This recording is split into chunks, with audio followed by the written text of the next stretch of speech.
Joe Biden will be sworn in tomorrow, and officials are on high alert due to the threat of violence. Over the weekend, security precautions in D.C. were strengthened even more. The streets are surrounded by fences, roughly 25,000 National Guard troops. Most of the Capitol's monuments and the buildings are all off limits, including the National Mall. Simply put, this will be an inauguration unlike any other. Joining me now live from Carmel is Doug Coons, a former FBI special agent and the owner of Veracity, a private investigations and consulting firm. First off, good morning to you. Thanks for being here.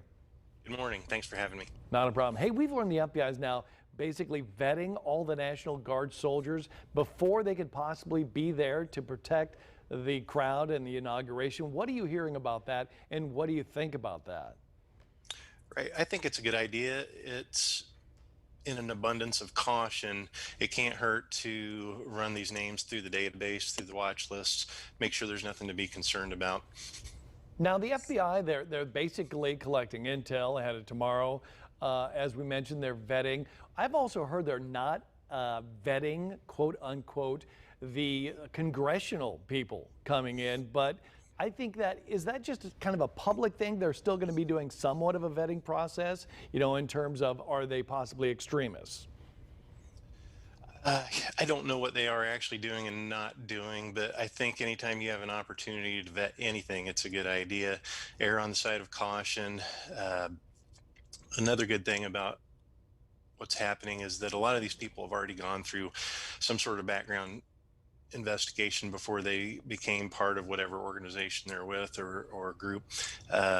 Depends on their security clearance. So they may have already undergone something in the past.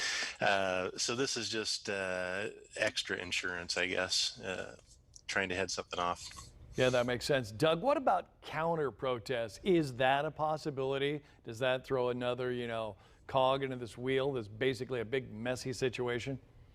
Certainly, I think it's a definite possibility, and it's another thing to be prepared for, another contingency. And so the analysts, the agents will try to figure out all the things that could happen. And then if it did, how are we going to respond to that? Now, I would assume the FBI, because every state, has their own, bureaus and their offices, they're going to be part of a kind of combined effort to make this all possible? Right. From my understanding, pretty much every field office is all hands on deck right now, gathering intel, analyzing it, disseminating intel products to the appropriate agencies. Nobody wants to see a repeat of what happened.